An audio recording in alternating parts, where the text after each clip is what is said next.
Hello, welcome after a short break. From now on you can expect daily videos, and First, we've got an Odrog filled with elementals. This is a super aggressive archetype. You want to trade your life tool of your hero in order to deal more points of damage to the opponent face and also protect your minions. You want to always keep a 1-drop, then into 3-drop as a follow-up, and usually Piggy is the best option just because you will almost always go for hero power on turn 2. Maybe sometimes it's just a little bit better, for example, to play double Firefly if you face, for example, Odd Paladin, because then you can try to deal with their tokens. We've got few tech cards, like for example Void Reaper. This is super helpful against Wall Priest because they have a lot of minions with a huge amount of health points but small amount of attack points. So then basically when you will switch those things, you can deal even more points of damage to the opponent face. So you know what's the plan. It's really simple, just go face most of the times. And also Myra's Unstable Elemental will allow you to get even more cards, and usually you will find finisher out from those cards, and you don't really care about the fatigue damage as that much, except the scenario when you play against the aggressive deck. Then you might want to wait with playing this card.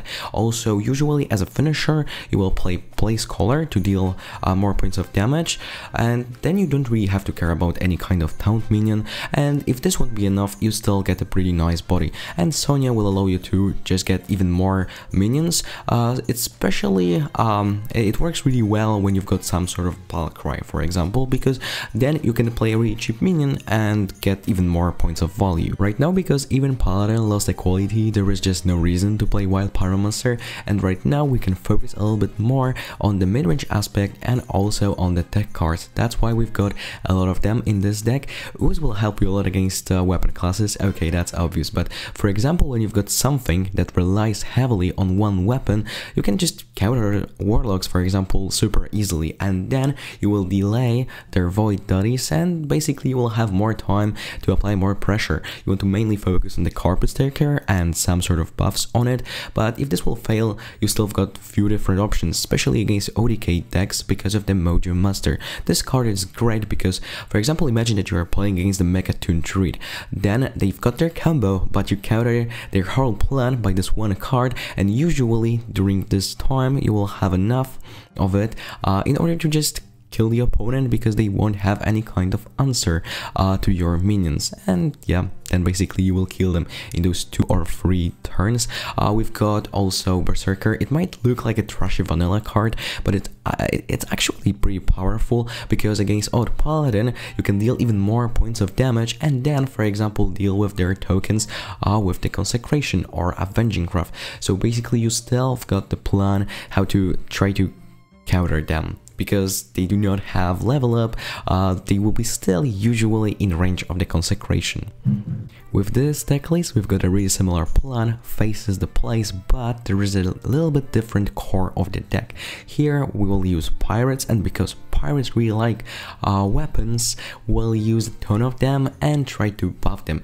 For example, we've got Assassin's Blade that we can upgrade few times, and maybe just this weapon will be enough to kill the opponent, or at least do this final blow in order to kill them. Also, because Pirates usually work in groups and then they plunder and attack and whatever, they're just trying to be aggressive. We've got a Raiding Party, one of the best cards and card draw in the game, because it's really simple to combo this with any kind of 1-drop.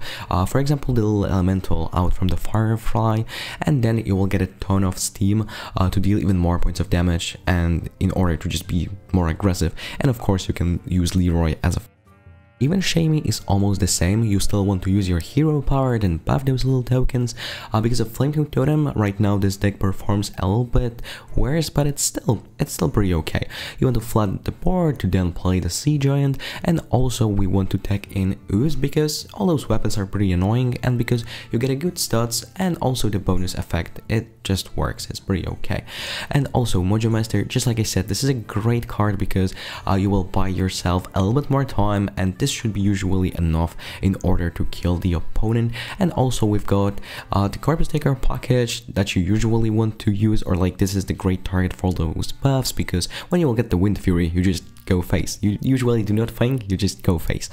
And then we also have a little bit of elementals, like the pretty common package in order to make Kalimos work and just do the tricky stuff with one of his 4 battles. Very much for watching. If you enjoyed this video, remember to leave a like and subscribe, and see you in the next videos.